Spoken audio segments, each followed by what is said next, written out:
Hello, I'm Anna Demidchik. This is Laws of Achievement, and talking to me today is Reverend Glen Davis. Glen Davis is an ordained minister with the Assembly of God, and he's working with Chi Alpha Christian Fellowship at Stanford. Hi, Glen. Yes. Hi, Anna. Thanks for having me. Thanks for coming and talking to me.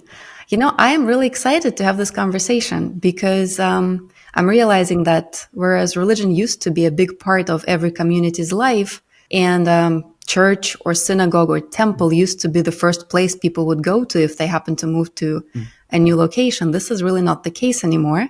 And now you barely run into anyone who has anything to do with church, with working in a religious setting. So that's why I really wanted to talk to you about what your work is like and how you became Reverend. So could you tell us a little bit of your story? Sure, absolutely. The first thing I want to say is I think it's very environment dependent, whether you see religion as being very prominent or very absent from society. Uh, America is, in particular, is undergoing a big sort where people get into sort of like silos. And you will find huge swaths of American culture where religion is still vital and vibrant. But Stanford, not so much. The Bay Mhm. Area, not a place where there are a ton of huge, thriving churches, temples, etc. So I was raised in the rural South, South Louisiana, where pretty much everyone is either Catholic or Baptist. And I was raised in an Episcopal church, which I tell people who are unfamiliar with it is somewhat like Catholic light. It's very, very similar structurally to the Catholic Church. The structure of the service feels very comfortable to someone from that background, but the theology behind is different, and it's much, much smaller. Um, Mm. and that is what we call a liturgical church, meaning there's a rhythm of what they do every week that is pretty much the same week to week.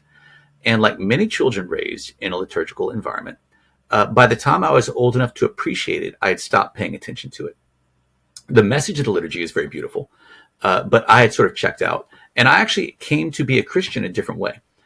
So I was sent to a local religious high school, not because my parents were particularly religious. My mom, yes, my dad, not very. But this wasn't of our particular, like, it wasn't an Episcopal school. It was a Presbyterian school.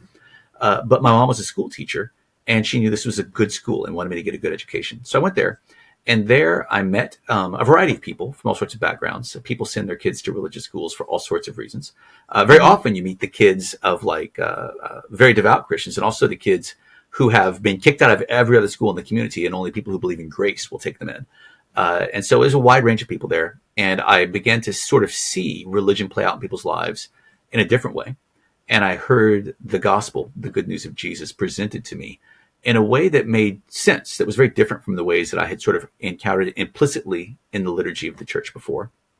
So from my seventh, eighth grade year of high school, I wound up converting. I became a Christian, placed my faith in Jesus, repented of my sins, believed in God, all that. And then I sort of went about my life with God in the mix. Went to the University of Louisiana at Lafayette, majored in computer science, was a math minor. And around my junior year, felt a strong calling from God to be a minister. I'll maybe unpack that more later if you have questions Mhm. about it. And then went to seminary instead of going to get a job in industry or going to grad school for computer science. I went to grad school for ministers, got my Master of Divinity degree. And then from there began working with the Chi Alpha at Missouri State University, which is where Chi Alpha began many, many decades ago. And then from there, felt a specific leading to leave there and came out to Stanford in 2002 with my wife. And we pioneered the ministry here and have been serving at this point, working on year 23 of ministry at Stanford University. Yeah, there is a lot to unpack. So let me go back to the point where you mentioned that you heard the gospel, you heard the message. How did that happen? Was it a specific teacher, or was it just the way the school delivered it? So there was a mandatory chapel service at the school, not uncommon for a Christian high school. And they bring in all sorts of people. And one day they brought in a local youth minister. His name's Jeff Abels. Actually, I didn't know it, but he was an Assemblies of God youth minister, the group I wound up becoming ordained with. I found that out years later. And he shared a message that I still remember the broad outline of to this day, which was about the story of David and Goliath. You might be familiar with it. A little shepherd boy who goes and defeats this fearsome warrior, massive, massive man, using a sling. And two things were happening at once. naturally, Jeff is a very skillful communicator. And so it was very easy to engage with him and lean in and pay attention to what he was saying. But also the Holy Spirit was working in my heart to make me receptive to the message and tying things together in ways that Jeff wasn't doing. Parts were, A in my life and something I thought about yesterday, B, and the C from like 5 years ago, all were coming together back here. And I found myself in the story of David. I said I was like 7th, 8th grade, very young, very, confused at that age about a lot of things, trying to figure out who I am. And God did a great thing through a little guy. And it became real in a way that had never become real before. And there was other stuff in the mix. I've been taking Bible classes. I've been reading the Bible, thinking about it, wrestling. And it sort of all came together in that moment. And that's when I went and sort of prayed what people call the sinner's prayer of repentance before God and committing my life to him. And pretty much from then till now has been focused on that and growth in various ways. I can unpack more if you're curious, but that was sort of how it went for me. So it was a moment with certain things swirling and bubbling towards that moment, but the moment itself you clearly remember. Oh, yes, vividly. Uh-huh. Yeah, and I think many things in life are that way. For example, with my wife, there was a moment when I proposed, right? There was a moment when we were wed, but then there was a whole process surrounding that. Your job. There's a moment when you're hired, but then like there's a lifetime preparation for you getting that letter offer, right? So that was the moment where I came to Christ. Did you question it afterwards? Yes, a couple times. Once I was in college and had a very, very aggressive philosophy professor.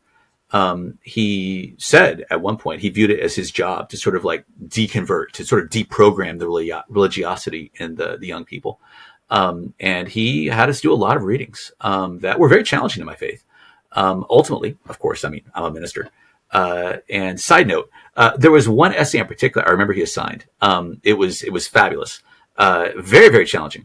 The author of that essay wound up leaving atheism about 2 decades later, and did not become a Christian, but became a deist, or maybe even a theist at the end of his life. It was quite striking to me because I remember like the guy who was the hardest one for me to sort of like grapple with his arguments. He wound up not finding them persuasive for the rest of his lifetime either. That's amazing. Yeah, I thought so. Mm-hmm. Did you ever find it challenging to reconcile the STEM direction that you took, like computer science? Oh, no. In fact, I find that it's far easier so I administer to college students. I've been working, as I said, at Stanford for about 2 decades. Before that, for about 6 years at Missouri State. The people who have the hardest time are never the scientists or the engineers or the mathematicians. That is so interesting. It is always the humanities, the arts people. They feel much more peer pressure, and also the content of their studies is much more likely to touch on topics that are very challenging for them than math, right? You study infinity. I guess that touches on God a little bit, but like the concept of a proof by contradiction or diagonalization or something, that's interesting for thought experiments, but not or like physics. Like you believe in, force equals mass times acceleration. Well, you're not going to go, well, Leviticus says the opposite. It's not in there. Okay. But if you're dealing with art, very often the people who are artists are tuned into trends. And you alluded to this earlier, that the trend of this age is not sympathetic to faith and to particularly evangelical Christianity. It's a very polarizing worldview to people who are on the outside, and is viewed as sort of very hostile and intolerant, repressive, etc. And if you're in the arts, you get challenged in that a lot. And so way more people in our ministry at Stanford are computer science or pre-med or, engineers of some sort than you're going to find sociologists. Mm-hmm. That's fascinating. I would never think about it this way. Yeah. Honestly. Mm-hmm. Okay. And so you decided to become a minister and make this your life's work. How did that happen? All right. I mentioned that I felt a call around my junior year of college. Mm-hmm. And so I guess for context, just so this makes sense to your audience, I just need to be super clear. I'm not using religious language metaphorically. I don't think of God as like a concept, like the Force in Star Wars. Like God is a real person who loves you, and who speaks, and He has spoken to me and spoken to others. And so, around my junior year, I was at a conference, religious conference, and we were in a worship session where there was some music, people were praying, and I was sort of sitting there, just journaling a little bit while people around me were having various degrees of religious encounters. And I looked up, and on the stage was my campus pastor, Eric, sort of walking around praying for people. And just this thought popped into my head. I was like, what's really interesting? This is his job. Like, I had to pay to come to this conference. He's being paid to be at this conference. That's so cool. And then I just, this thought sprang into my mind, fully formed, without like antecedent. It was just like, you could do that if you wanted to. And I was like, wait, what? And it was God calling me, giving me the option, I would say, whether to go into ministry or pursue another. I really felt that God would be pleased if I pursued my career in computer science. Probably in those days would have moved maybe to Seattle or something, work with Microsoft, or maybe the emerging Silicon Valley, or maybe Dallas to work in the oil industry, doing computer tech stuff for oil industry or something. And I grappled with it for a while, went and talked to people, asked others to pray with me and help me discern, is this just like some sort of weird wish fulfillment thing I have going on, some psychological thing? And pretty much everyone who prayed about it was like, I think God's calling you to ministry. I laid some guidelines for the Lord in prayer, like, Lord, please speak to me this way or that way. And very long story short, God very clearly directed me to the Assemblies of God Theological Seminary in Springfield, Missouri, where I went and got the MDiv. And then from there, I was preparing one day to meet with a student. You asked earlier sort of what I do on a daily basis. We'll come to that, I suppose. But one thing I do is I meet with students a lot and give them sort of like personalized counsel and feedback. And I was preparing to meet with a student. And as I was sort of reading the Bible and praying in preparation for this meeting, the Lord spoke to me. In the words of a friend of mine who had a similar experience, it wasn't the audible voice of God. It was louder than that. Meaning that if you'd had a recording device in the room, I don't think you would have picked anything up. There were not sound waves vibrating. But I was literally trembling. And the words came strong into my head. In 3 years, you will be ministering somewhere else. Which very much felt to me like a sentence that deserved a comma, and that place will be. But that was it. And trembling, I walked down the hall to my boss's office, and I said, Joe, God just spoke to me. And he instantly stopped what he was doing. But what did God say?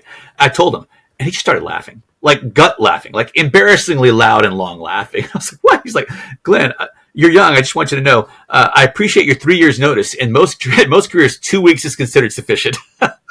So where are you going? I said, I don't know. He said, then I suspect God told you what you would have never figured out on your own. And now you have enough to discern what's next. And within about 2 weeks, my wife and I were certain we were coming out to Stanford University. And that's a much more complicated, intricate story. And I've been here ever since. That is sort of the means by which God directed me both into ministry generally and into ministry at Stanford with Chi Alpha specifically. Mm-hmm.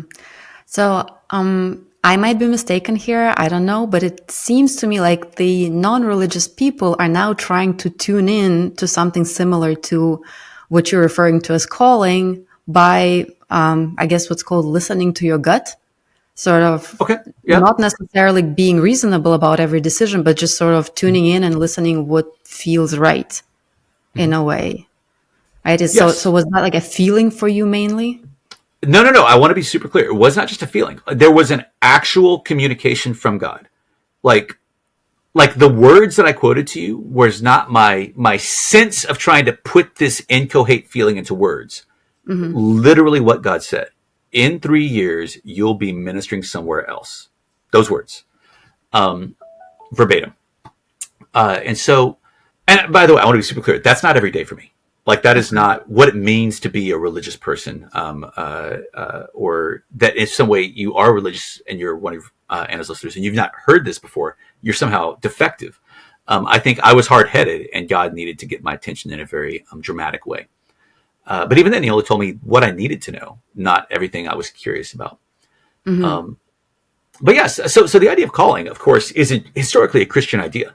The idea of vocation, specifically, we find becoming dominant in Western culture through the Protestant Reformation.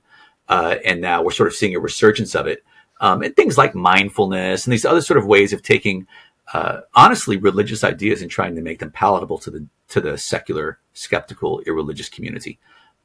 Although it's I don't know if you know a guy named G.K. Chesterton. He was back in the 1800s. Very brilliant thinker. I don't know. Oh, he's fabulous. I recommend. He's just fun to read. He wrote great detective novels. If you don't want to read his religious stuff, just read his detective novels. Get started there. Or his most famous novel might be The Man Who Was Thursday. That's a good one.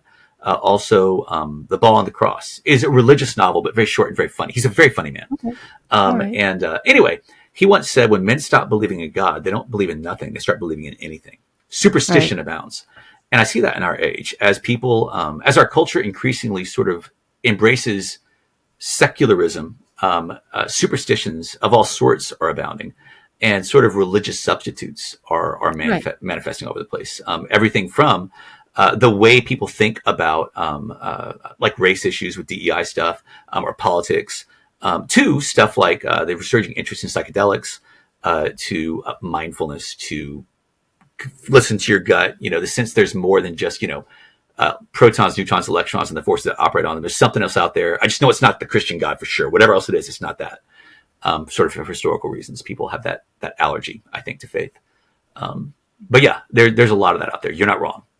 Oh yeah, absolutely. It's very cult-like for so many people. It's tuning out the inconvenient facts that don't fit in, right? It's worshiping certain things even if they don't make sense. Plenty of that in a whole lot of spheres of the society, for sure. I think I heard something from Jordan Peterson to that respect, that if it's not religion, then okay, it's not religion, then what is it going to be? Like, why is religion worse than multiple other things that we're now replacing it with? Right? Big question. Yeah, Sure. well, people often tell me, I just don't like organized religion. And I'm like, have you seen disorganized religion? It's way worse. It's way worse. And that's what we're doing. Everyone's sort of like inventing their own thing. Not everyone. I mean, there's huge swaths of very devoutly religious people around the world today and in America. But in the pockets you move in, you sometimes just don't see them. And some of the places where people make up their stuff, people are creative, and not always for good. That's true. Yeah. What was the craziest thing I heard about this snake whispering? Or what is it called? I'm not sure. There are snake charmers in different traditions around the world. I don't know what you're talking about. Maybe it's something inspired by Harry Potter, Sir Slytherin, Parseltongue, talk to the snakes. Yeah. Who knows? I'm not sure either. Whatever it is. But okay, so you became a minister, and 2002 is when you came to Stanford, right? What was it like back then? Oh, so fun. So I'm going to use some terms that may be unfamiliar to some of your audience, so I'll try and define them. So when someone launches a new ministry, typically you refer to that as either planting the ministry or pioneering the ministry, depending on. You were launching a new ministry? It does not exist? Oh. That is essentially correct. The story is very slightly more complicated, but that is the best way to understand it. That my wife and I came here, and we knew 1.5 students, and we just had this amazing adventure of getting to meet people, know people, build relationships, invite them into what we were doing. Saw people, some were Christians looking for community, and others were people who were just curious about religion and curious about Christianity. There's a lot of that. At the end of our, one of the first people we met actually wound up becoming a Christian at the end of her time here at Stanford and in America, as did her boyfriend later. They got married eventually, which is kind of cool. And many others just grew in their faith. But wow, fun times. Starting a ministry from either scratch or from very, very minimal ingredients is a wild adventure. So much joy. So many beautiful stories in that era.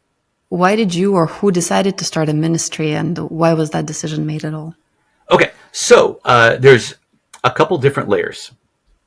So in our movement, the Assemblies of God, there are very few people who can tell you yes, and a couple people can tell you no.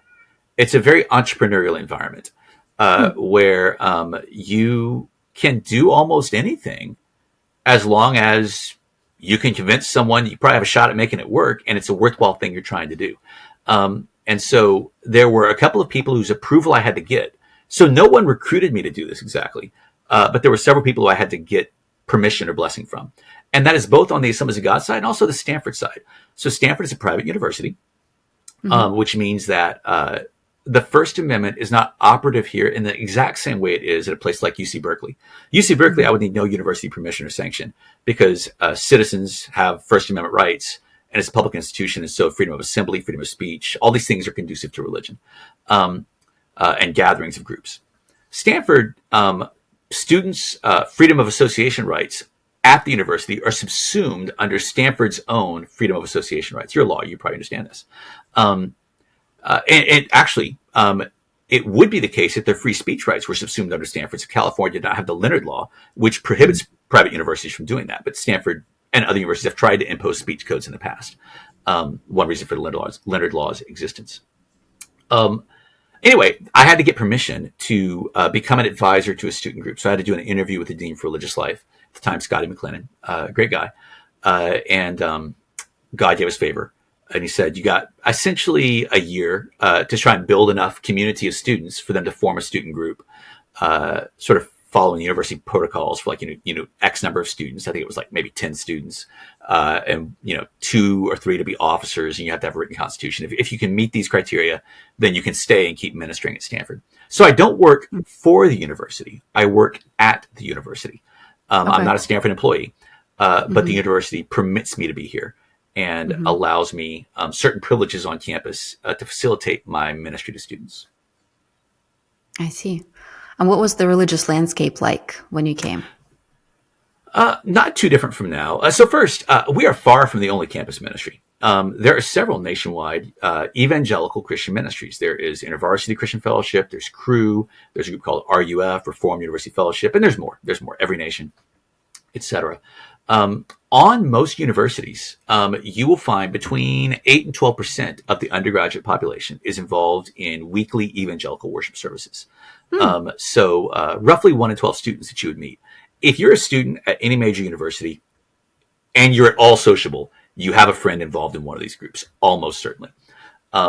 If not, you have a friend with many friends who are. You're 2 steps away from like probably 40 or 50 very, very devout sort of traditionalist Christians in an evangelical framework. So when I came, there were several ministries here. At the time, I believe InterVarsity had about 200 students coming out every week. There were some other ministries. So at the beginning, when you're starting a ministry, the Lord is directly like directing some people to you. There's people that you have sort of a unique capacity to reach and to serve. And so you're serving them. And also you get just naturally a few people who, for whatever reason, were uncomfortable with larger groups. They didn't like being in that large environment. Maybe they were more introverts or more quiet or reserved. And so when they find out there's an option that is not so loud and not so chaotic and not so overwhelming, they sort of gravitate towards you, at least as an option to explore. And so most new ministries begin with a collection of more subdued and sometimes slightly socially awkward people. You, out of such things, you persevere and you iterate and you continue to try and attract the campus community that's interested in what you have to offer. So right now, Chi Alpha on a typical week will draw about, it depends on how heavy midterms are and other academic burdens are that week, but 60 to 80 people for a worship service. Our highest would be about 100. Our lowest might be like, say, 40 when there's just a crazy, crazy week academically and everyone's dying, pulling all-nighters and stuff. But that's sort of what we see week in, week out. And there's several other ministries at Stanford that are doing about the same. Mm-hmm. So what is your work like? You do worship services? What are the components? So my weekly sort of schedule revolves around Wednesday. Wednesday evenings, we have a service at Stanford University where we get a classroom that is assigned to us as a meeting space. So I spend the day preparing my message, which, by the way, I should mention, I'm not typical of ministers. I believe that I am much more effective and efficient at preparing sermons than most of my peers. Usually people would say you should not prepare your messages right before you preach them, but I find that it serves my working style very, very well. And I'm accounted a good preacher in some circles. I think this is one of those things that probably varies tremendously from pastor to pastor, clergy to clergy. But Wednesday mornings, I wake up and I process, whatever backlogged emergency emails I have. People need stuff. Then I start working on my sermon for the evening. I already know what I'm preaching about. That's been decided a long time in advance by me. Like I usually work through a book of the Bible. And so this quarter, we're going through the book of Second Peter. And so next week, I'm preaching on the next passage that I didn't preach on the previous week, and a logical chunk of it. And I believe the point of a sermon is to help people believe, understand, and obey the Bible. And what is the emphasis in any given sermon depends on the challenges of the text. For some challenges, for some verses or passages, the problem is belief. People just struggle to, is that true? Did that really happen? So I'm talking about, Jesus rose from the dead, or, some miracle story. I always assume there is a mix of Christians and non-Christians in the room. People are always coming to check us out. They're visiting with their friends. And for them, I know the obstacle is belief. Is it plausible? Then understanding. Okay, I believe that. What does it mean? What does it signify? So Jordan Peterson is an interesting example. You mentioned him earlier. He tries to help people understand without really believing. For him, it's less important. I'm not friends with him. We don't know each other. But my impression, having listened to him give interviews and whatnot, he is personally ambivalent, agnostic on the question of whether these stories happen or not.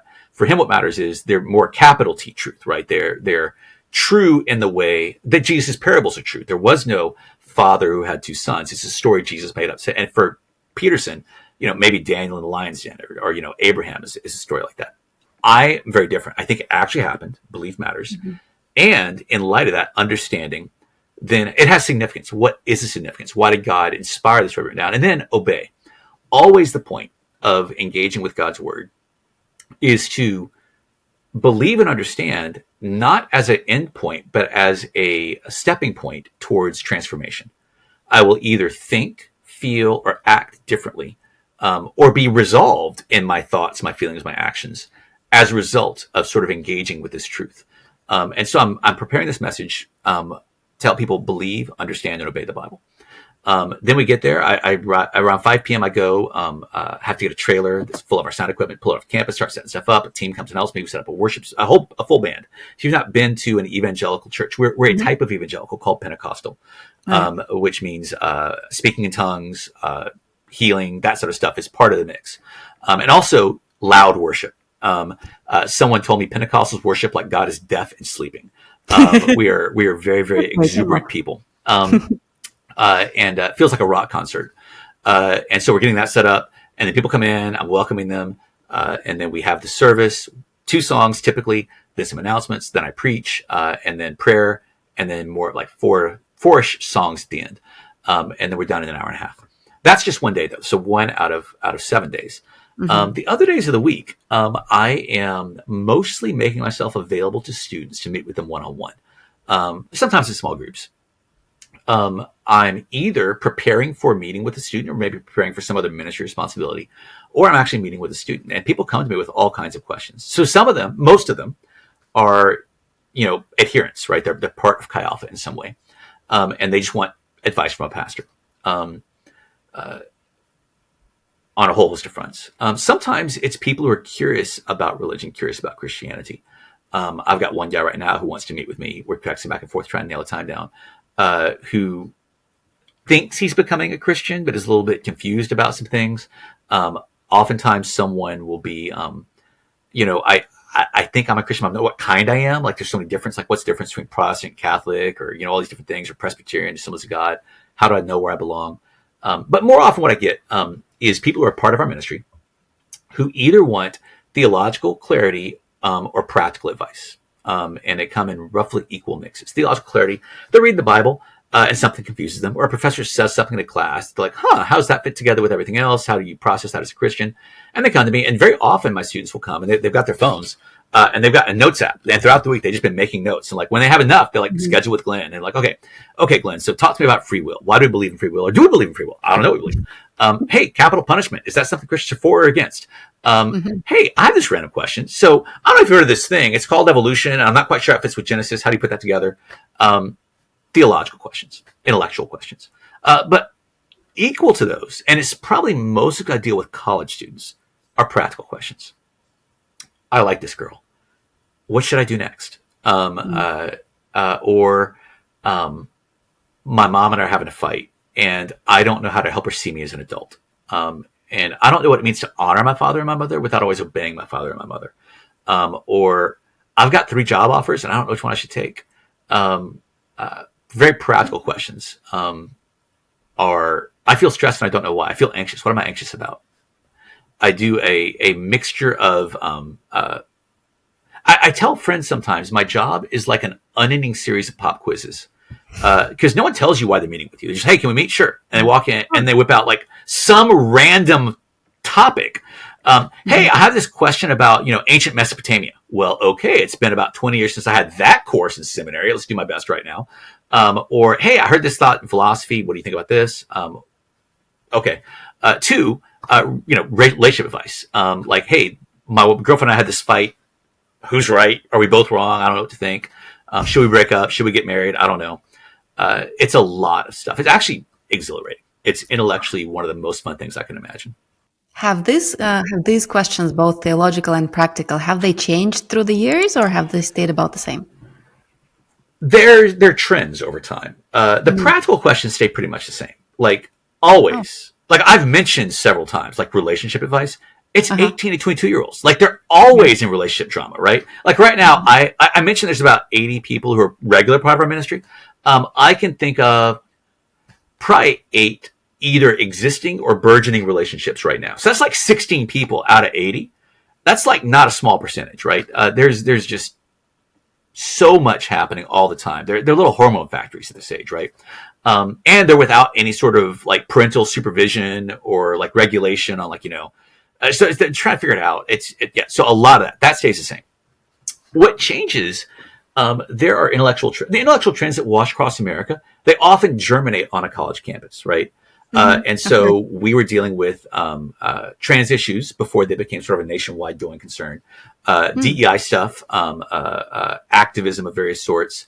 So if there was a season, for the longest time, the biggest question people would have about God and like life would be usually either, is there any evidence to believe there's a God? Or if there is a God, how come bad things happen? And then for a season, it was very much the question people would have.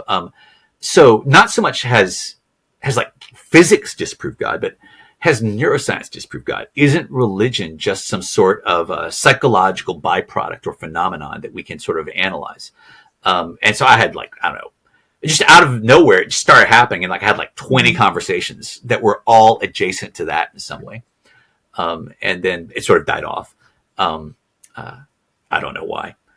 So those change, but honestly, they keep going in cycles. Like always, there's going to be a question of, and usually the questions are phrased philosophically, but they're rooted experientially. Like someone who's like, I don't know how there can be a good God when bad things happen, usually have a specific bad thing in mind that happened to them or someone that they love. Someone who is wondering, is there any reason to believe there's a God? Has had some sort of experience where someone tried to persuade them that belief in God is irrational, or faith is the opposite of knowledge, or something absurd like that. Or the neuroscience, like they're probably charismatic, either professor or postdoc or someone who, or there was a book that was super popular that I just somehow missed the memo on that influenced people in some way. These things, the fads, intellectual fads, produce trends in the theological questions that I get. What's the new trend that we don't see out wide, but that's starting to happen? Honestly, I think that right now the culture is pretty current with what's happening on the campus. I think that in the last decade, maybe the biggest difference has been that the chasm that used to exist between campus culture and broader culture has narrowed somewhat. So you saw it with the protest, right, over the war in Gaza last year. Right. Of course, college campuses were the hotbeds for them, and there were the encampments and whatnot. But they were all over New York City. They were all over San Francisco, Seattle. Like the activism was like throughout the life cycle of Americans. And that was the issue last year for so many students. What should Christians think about Israel in specific, war in general, the plight of the Palestinians, American foreign policy? And I was like, this is so interesting. You keep saying you wish that the church was less political, but now all you have for me are political questions. Like you choose a lane, right? Which critique is it? Are we too political or not political enough for you? And the answer is, of course, for some people we're too political, for others we're not political enough. And which one is louder just depends on what the emphasis is in that current sort of cycle of the news. And in your sermons and the message that you're preparing, do you reference the current event to make them more relatable, or not really? Rarely. So there's a way to do it. My goal is to persuade people that Jesus is worthy of their devotion. And that's to persuade both Christians and non-Christians, right? If you're not a Christian, I want you to believe that God exists, that he loves you, and he's revealed himself in Jesus. And he is worthy of your trust and devotion and allegiance. He is a Lord that is worth following. If you're a Christian, I want you to be reminded of that when things get hard, when you have a choice to either lie or tell the truth. And the lie will serve you, but the truth will honor God. Or to be faithful or faithless in a relationship, or to, fill in the blank. That Christ is a Lord worth following. And even in the face of temptation and distraction, you should stay resolute. And so, since my goal is persuasion, believe, understand, obey, I have to be very careful about using distracting illustrations for the sake of relevance. If I was to bring up, just sort of like offhandedly, the war in Gaza, I've instantly polarized the room. If I bring up a comment about, Trump or Biden or something, I've instantly polarized the room. And I've made my task of persuading people in this one area needlessly. I was playing on easy mode, and I just switched to legendary mode for no reason at all. It just made my life harder. Now, that's not to say that you need to avoid these things as a minister. You just have to be thoughtful. Like, is the point that people make politics an idol? For Christians, idols are they're two things, right? They're literal things that you ought not bow down to. Like, so having a statue of a godling or something is itself a wicked thing. You should not do it. That's idolatry. Also, greed is idolatry. You're looking to money to do for you what God should do for you. Money should give you, if you're a greedy person, money gives you security and money gives you significance. Well, that's a religious sort of thing that you're doing there. You're finding your value, your meaning, your identity, and your net worth. That's idolatrous. There's a lot of idols that are sort of metaphorical idols out there. Politics being one. So many people have substituted what they would have found in religion with what they find in politics. An identity of the good, an identity of the bad, a cause worth working for and mobilizing around. And I think that there are people who have an unhealthy relationship to both of the major political parties and the movements in America. And so if I want to talk about that, then it's easy to make very relatable. Just talk about what's happening about a month, the upcoming election. But for example, there are times, how to put this? So back when the first real round of contemporary activism was going on, so the Trayvon Martin, George Floyd, this series of very high profile, young black men who died at the hands of police or vigilantes or various, like, there was a lot of dead black men that were really in the news. And it becomes massively controversial on campuses. And there was one in particular that happened on a day I was about to preach. Like, it just hit the news. And I could already just tell, just by the vibe on campus, that if I didn't address this in some way, it was going to be distracting to everybody. Like the elephant and in the room. Exactly. And so I prayed about it, made some changes to my message, and basically took the first 10, 15 minutes to sort of talk about a Christian perspective on race and justice, and shared some personal things. And afterwards, and people were very appreciative. And as I was thinking about afterwards, I was like, I want to do a better job of equipping my students to think in a gospel-centric way, think in a Christian way about the challenges that the world is presenting them with.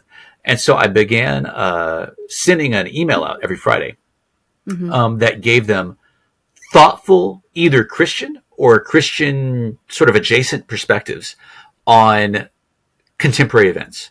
And so I would go through and find the most interesting articles of the week and would just round them up and send a collection of about 5 to 7 of them to our students. And I've been doing that now for years, ever since. And so I don't talk about contemporary issues as much in my sermons because I've found another way to get that to the students in a way that's less distracting to my main point.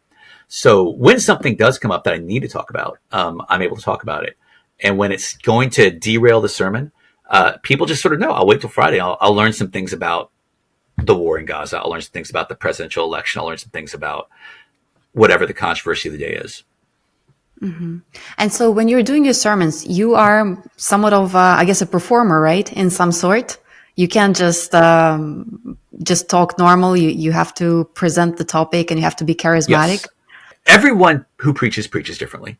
Mm-hmm. And one famous definition of preaching is truth through personality. Part of it is discovering who you are and then bringing that to people in an approachable and accessible way. But in seminary, they train you. You have courses on how to preach. I'm currently doing a doctorate in preaching. Homiletics is a discipline at Biola University, or rather at Talbot School of Theology, which is at Biola University down in Southern California. I spend a lot of time thinking about preaching and how to preach better. The number one thing that both believers and unbelievers say they value in a church is the preaching. Which makes sense because like that's a big part of the service. And there are a few things more painful than bad preaching. Like for 30 minutes to listen to someone make no sense or just be grating on your ears, that's a lot. That's a lot. Whereas if one song the band sings is not that great, it's over in like 3 to 5 minutes, right? Bad preaching is a lot. And so I try to do it well. And there's definitely a performative aspect to that. The thing that I train our worship team in and that I try to practice myself, and I've alluded to this already, is your goal is to be non-distracting.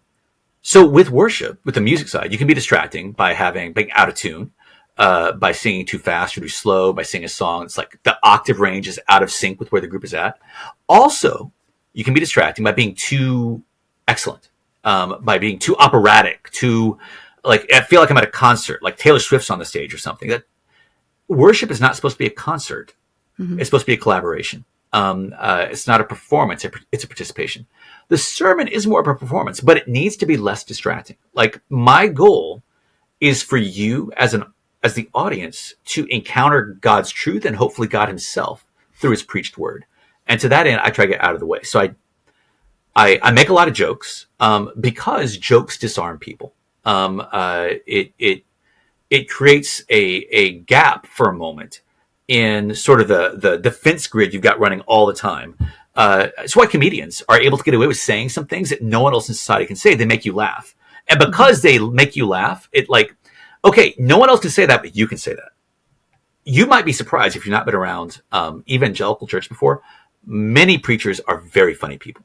Not all. There's different styles. But humor is one of the classic techniques that is used. One thing that a lot of preachers do that I don't do much is tell stories about themselves as a way of being relatable. They're not vain or narcissistic necessarily, but like they've learned that if I tell a story about myself struggling with this thing that I'm talking about, it makes me more relatable, makes me seem less judgmental. I'm not preaching at you. I'm sort of empathizing with you. Maybe because I'm at Stanford or maybe because of my personality, I'm not sure. I have found that sort of sermon is less effective than one that is sort of very idea rich.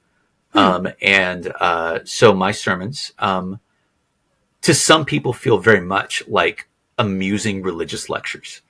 I've been told. Your mileage may vary. You can find me online if you want. I've preached a couple different places. Now, I will say, it's different when I preach at a retreat or conference. Most of the YouTube videos you find of me preaching are going to be of me preaching like at a conference, like the one I mentioned earlier, where I felt a call to ministry.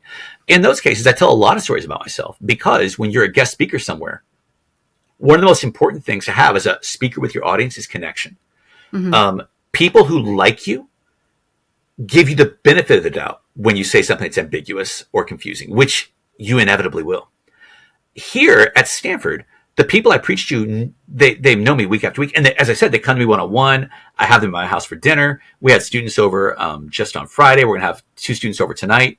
And so they know me. And so when I say something that seems a little like, that could be kind of crazy. Okay, but there's a sane interpretation. He's a sane, kind guy. He meant the same thing, right? When I'm speaking out on the road, they don't know me from Adam. And so stories about myself make me someone they're more willing to listen to. And so that is a distinction that I'm pretty deliberate about. But here, yeah, exactly. Because people think preachers are they can either have too high of you or too low of you. The too high of you, you meet in religious circles sometime where the preacher is holy. Like it's more sacred if the preacher prays for the meal than Bobby prays for the meal. And that's not what I see in the Bible. The other side, some secular skeptical people are very, very nervous around preachers, in part because you just think we're wrong, and so therefore you're a liar, whether you mean to be or not. You lie for a living. Please no shade, but I feel like this is something you maybe encounter as a lawyer sometimes. People are very skeptical of your profession, just because like they have stereotypes about it. And so they worry that, you're greedy for money, that you're, all these other things that are in the Hollywood sort of version of Christianity that people encounter. Really the only positive role model of Christianity in pop culture has been Ned Flanders in The Simpsons for a while, which is something. Nice but annoying, right? I'm probably exaggerating a little bit there. But I tell these stories to connect with the audience and to humanize myself to both the religious and the irreligious. But in my normal sermons at Stanford, very rarely. Because they already know you. They know me. And so when I go to illustrate, which is, maybe this is a common term for speakers, I'm actually not sure, I'm so much in my circle. When you share a truth, you can do one of four things with it. You can illustrate it, defend it, give an example, or apply it. So I got that from somewhere else. I forget who taught me that years ago. Illustrate is when you tell a story. You sort of take an abstract concept and you make it real by like wrapping a narrative around it. The illustrations that I tell are not from my life, almost always, because those take too long. Like if I'm preaching for 30 minutes and I spend 5 minutes on me, that's a huge opportunity cost. Whereas if I can, like, you read the stories of Jesus, he tells these stories with such economy that even the longest of parables just takes like a minute to say out loud. And it's like something people are still studying 2,000 years later. Brilliant. Mm-hmm. Peter J. Williams, an academic at Cambridge, wrote an article about the genius of genius, or a book about the genius of genius, genius of Jesus, revolving around that parable of the prodigal son. It's just the layers and depths that are into it. Like, I want to get as much knowledge as I can out of a short illustration. So I guess if it's confusing, you illustrate it. If it's provocative, you defend it. If it's unclear, you give an example. And if it is just straightforward, you just apply it. Here's what you do with this truth. And so as I prepare my messages, does this need to be illustrated, defended? I don't need an example. I just need to apply it. So are you trying to get several messages in each sermon, tightly packed, and that's why you're so conscious of time?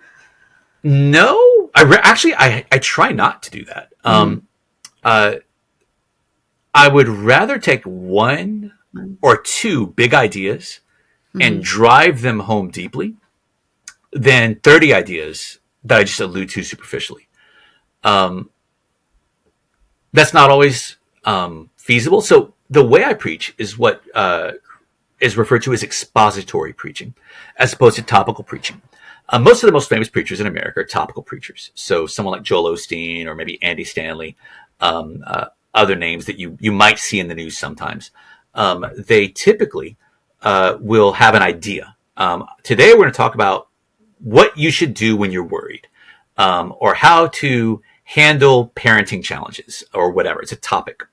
And then you sort of take different Bible verses and sort of bring them into alignment under that topic. I do what is called expository preaching almost always, which is the opposite, where I mentioned I'm preaching through the book of 2 Peter. So a letter written by Peter near the end of his life. And I'm trying to sort of help the people who are in my audience understand what Peter wanted his audience to understand. Mm-hmm. What were Peter's concerns? What were his emphases? Your starting point is the book.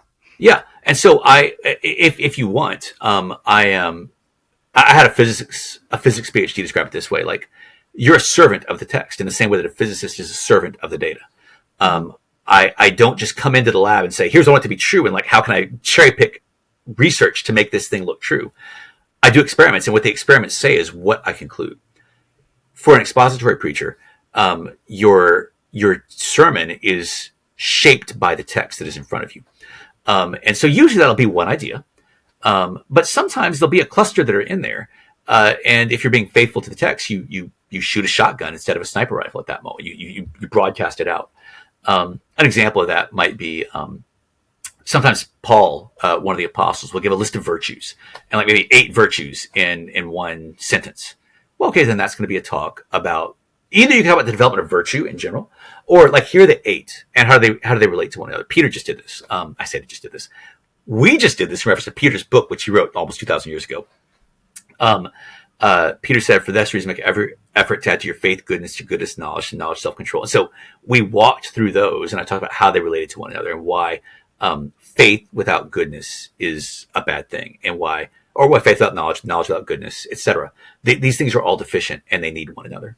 But in general, I try to go for 1 or 2 big ideas. I had no idea that preaching was such a universe in and of itself. So many different techniques and approaches and styles. So there are roughly 300,000 congregations in America. I didn't look that up before you got on the call, but that's a ballpark number. And many more around the world. The world as a whole is in the midst of a religious revival that may be beginning in America and the West. A guy named Justin Brierley, a British guy, just wrote a book called The Surprising Rebirth of Belief in God. He's actually got a podcast along this theme where he's just, they're interesting things. Like you mentioned Jordan Peterson. It's fascinating that a secular psychologist would gather such a large crowd based around his exposition of ancient religious texts, like the book of Genesis. Well, I mean, he started gathering the crowd by the message of make a bed, right? That's where I think the crowd started together. I disagree. Study the chronology. He got the platform to give the 12 rules for living based on the religious lectures he was giving, which then he catapulted into prominence when he would not go along with like a mandatory preferred pronoun policy in Great Britain. And he had that interview with whatever the British journalist was, where he really sort of like held his own and sort of came across very well. But it was the religious things that gather hundreds, thousands of mostly young men. He was a fairly well-known professor, but he became so popular with all the other messages, though. And then you've got people like Paul Kingsnorth, Martin Short. I'm saying the wrong name there. Martin Shaw, converting to Christianity. Just what's his face right now? A kind of a controversial British Russell Brand. Just got baptized. The professor at Stanford. She was one of the. She was a friend of Richard Dawkins. Was a famous atheist. Is now intellectual at the Hoover Institution at Stanford. She recently became a Christian. There's more and more sort of high-profile conversions that are happening. And anecdotally, as I talk to my colleagues in ministry around the nation who are doing college ministry, they're seeing higher numbers than I've seen in the past. There is a sense that there is something stirring. Not just Christianity. Islam is growing in America and in the West. I alluded earlier to sort of like superstitious practices like the use of psychedelics, Wicca.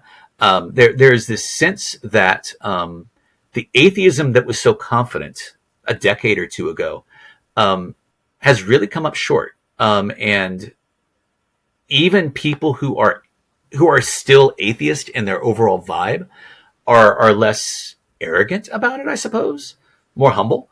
And there are, if you think of it as a game of Red Rover, do you know this game? No. Okay, so Red Rover is a game American children play. It's very simple. It's like many children's game. It's a stupid game, right?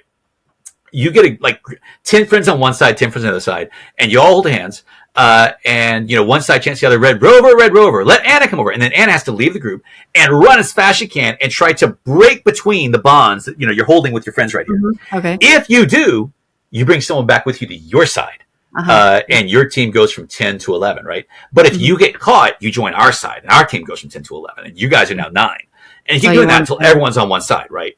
Mm-hmm. And so I feel as though for the last couple centuries, there's been this skepticism, religion, Red Rover game happening where at one time one group seems ascendant, the other time another group seems ascendant. No one ever wins. It just goes on to another cycle. And right now, I think that skepticism and secularism and atheism are sort of on the back foot, and the world of faith writ large is growing. You find more and more people who are even just like Richard Dawkins recently said, I guess I'm a cultural Christian. Now, that means I don't believe the metaphysics at all. But he would never have said that 10 decades ago. He went a decade ago, right? 10 years ago. But never, now we're not friends, but like watching his public rhetoric, there's been a shift. And absolutely. I think there's something in the water. It's very interesting to see. Right. The pendulum swinging in this other direction. Yes. How far will it go? Well, I have great hopes, but we'll see. It's my job to have hope.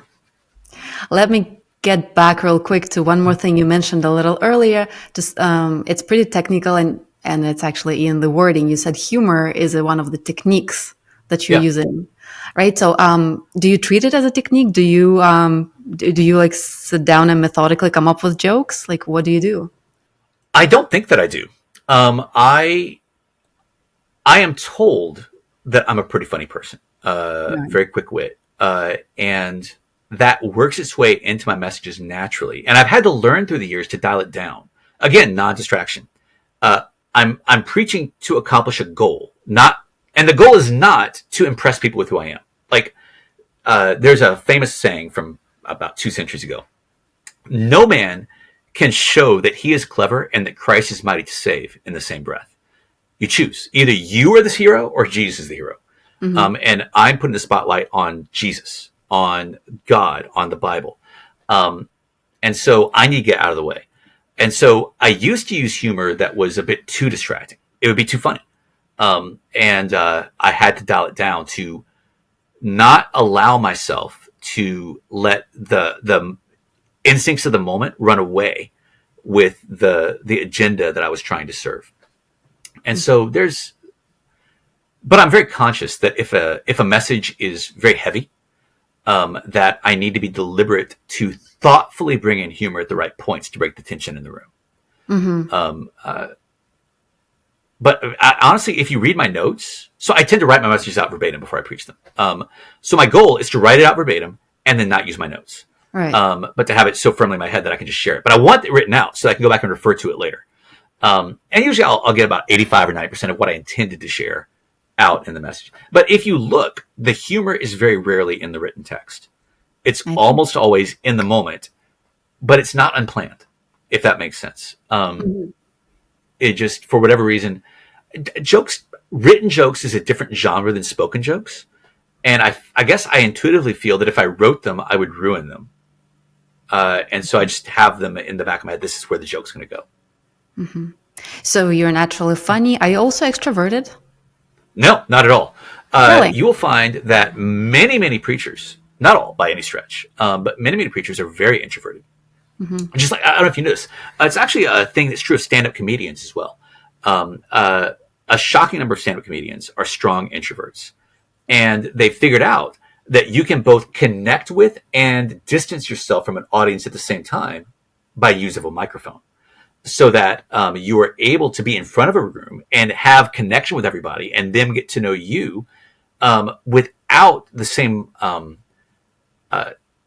dynamics that I'm up if it's you and me sitting down for a cup of boba or something, right? Mm-hmm. Where it's maybe an extrovert's fuel and an introvert's nightmare to like be around people all the time. Right. So I'm fairly introverted. The idea of connecting with an audience is not an extrovert introvert thing. It is there's a set of skills, learned behaviors that you can deploy, whether you get your energy from a crowd or they make you want to curl up and cry. And what are those behaviors? Oh, there's a couple. One, I mentioned humor is a big one. Also, you don't preach to a crowd, you preach to people.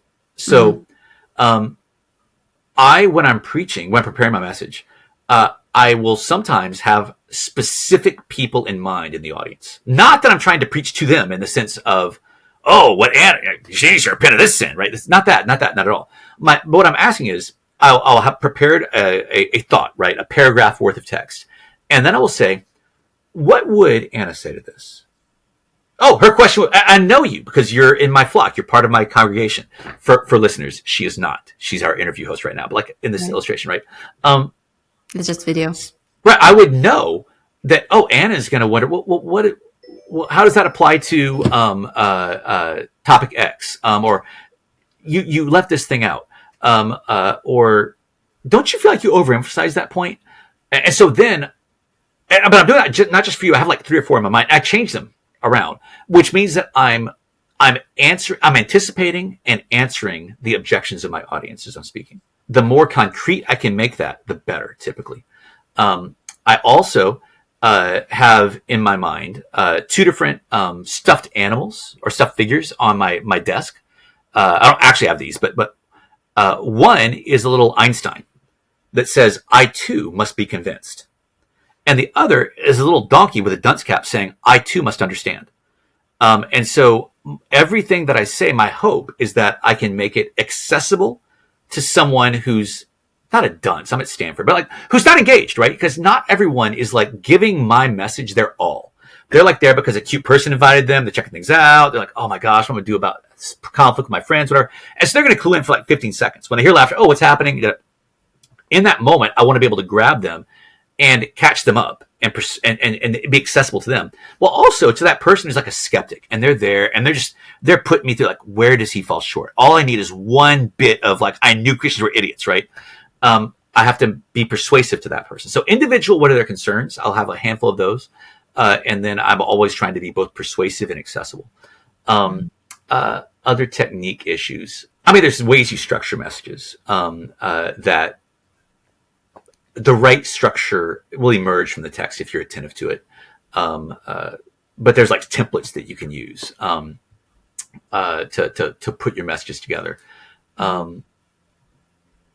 What other techniques would I say are very, very common? But they're very high level. The biggest thing is do you need to believe, understand, and obey? What's the biggest challenge for you? Then what will get you there?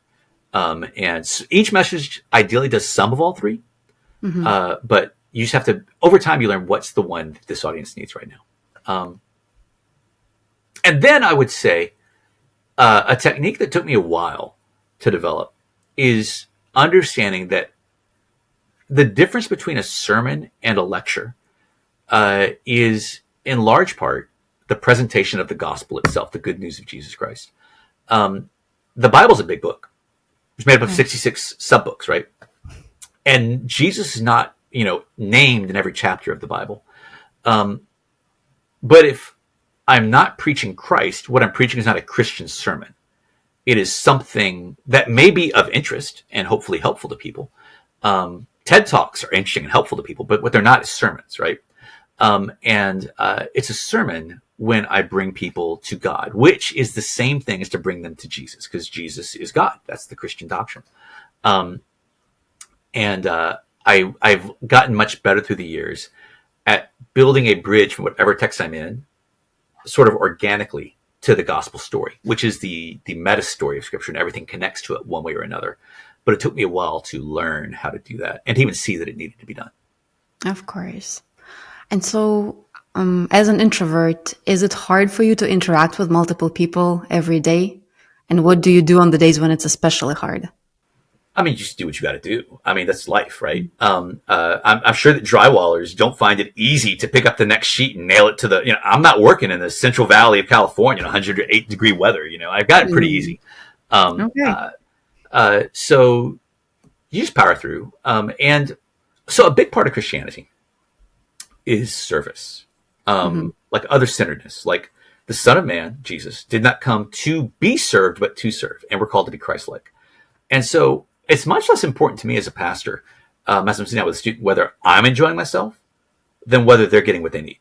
And I mean, I'm 50. It'd be weird if I was getting my primary social interaction and gratification from 18 and 20-year-olds like that. That's just not weird. That's not healthy. It's not normal, right? And so I'm just there to serve. And I like them. And I hope that they will become friends over time. And we have friends who are like alumni and others, et cetera. But my relationship with most of the people that I serve, unlike most pastors, where like I'm the pastor of a church and maybe I'm a 50-year-old pastor. You're my 50-year-old. You're 60-year-old. You're my 60-year-old parishioner.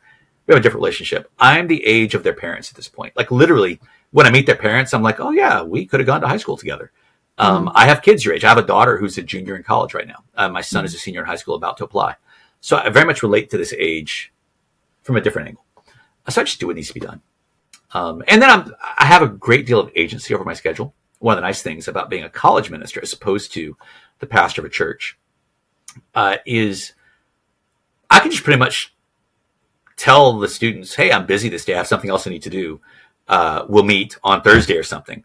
And then I can take a day to do, I don't know, writing or research to deep dive on something, or I can find a way to regenerate myself and then come back with the energy and the attitude that they're going to need and benefit from. Mm-hmm. What are the most rewarding and the most challenging things in your work? Most rewarding, probably weddings. Okay, I'd say twofold. Probably the most rewarding, actually, hands down, is when someone who was not a Christian embraces faith. That is just so gratifying, and to watch them just be transformed and grow.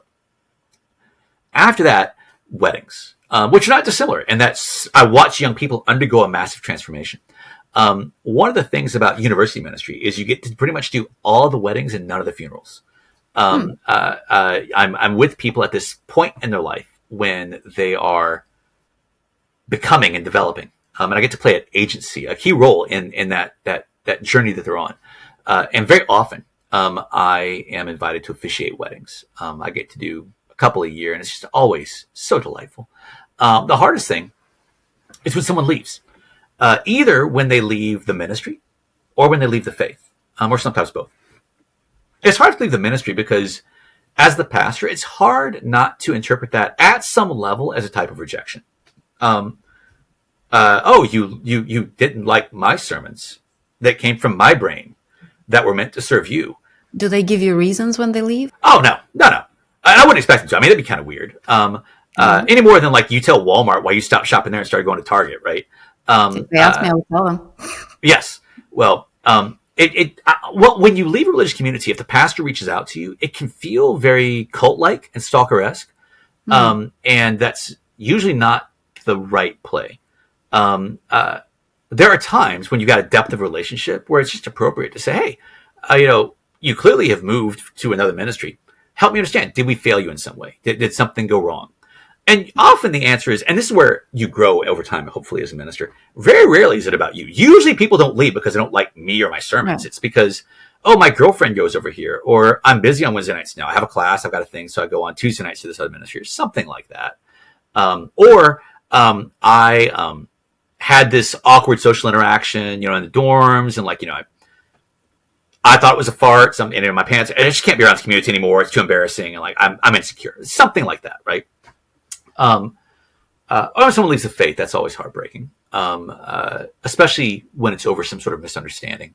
Mm-hmm. Very often, I will see that someone will, a Christian kid who's been raised in church, maybe, they'll assume that they understand Christianity because they've been around it a long time. And then they will take some, class taught by some professor who's got like 5 books published and is tenured at Stanford, like a world-class expert in whatever.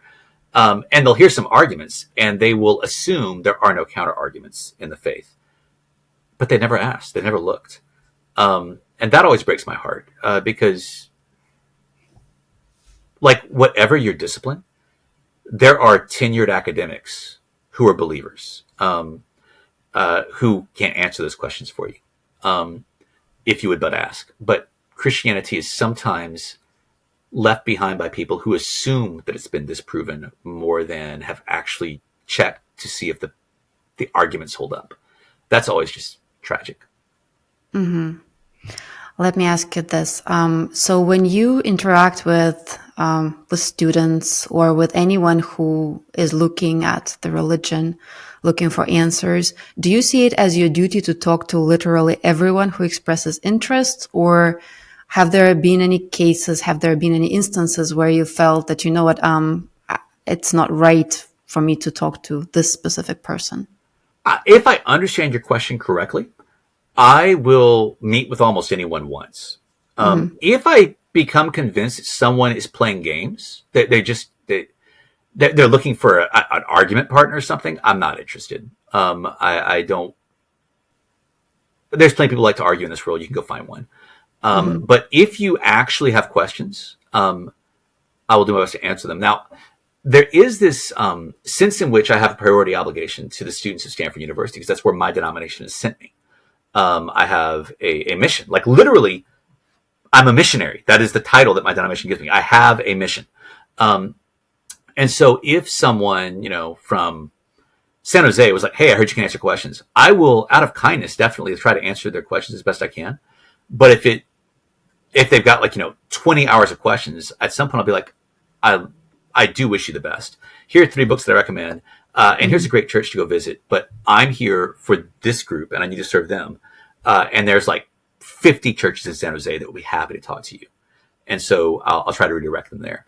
But in general, yes, I'll meet with anybody who I think is not trying to waste my time.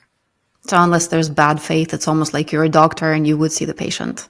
Oh, yeah, 100%. And one of my favorite things is to meet with students who don't agree with me, whether they are skeptics in general or practitioners of another faith. I learn and grow from every one of those conversations. It makes me a better preacher. I understand, here are some of the objections that people have that I hadn't fully appreciated, sort of the import of them, how much that weighs upon them. And now that I know that, when it's appropriate, I can bring that into my messages and sort of preemptively dispel these confusions or these misunderstandings, or in some cases, just hit it straight on and say, you're right. If you embrace Christ, this is something that you will have to give up. And here's why it's worth it. But I love when that happens. Wonderful. Is there anything that you feel is worth mentioning that I have not asked? Oh, that's a good question. I would say this to anyone who's just, I think imagine, I don't know a lot about your audience, but I would imagine the kind of people who are drawn to your podcast are a mix of backgrounds, at least some of whom have some childhood experience with religion that they have moved on from, left behind. And I would simply encourage everyone. The question of whether or not there is a transcendent reality and the nature of that reality, in particular, whether there is a God and whether he has any sort of opinions about life and your life in particular, is one of the most important questions that's out there. And your 40-year-old self should not assume that your 13-year-old self knew what you were doing. And so it is worth figuring out why so many of the smartest and most influential people throughout history, including in the present day, have found faith in God both intellectually and existentially satisfying. And if you're curious, many people find that the book Mere Christianity by the Oxford professor C.S. Lewis is a great place to start.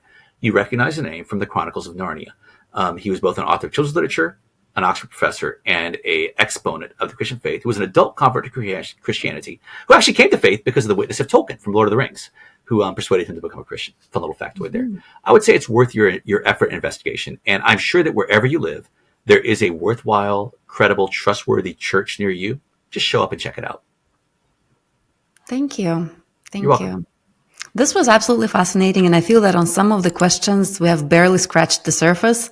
But it's been quite a while today, and I don't think I'm even prepared to go deeper on a lot of these topics. But Glen, thank you so much for your time. It's been a pleasure. I've enjoyed it so much. Thanks for reaching out to me, Anna, and hope you have a wonderful, wonderful day. God bless. Thank you.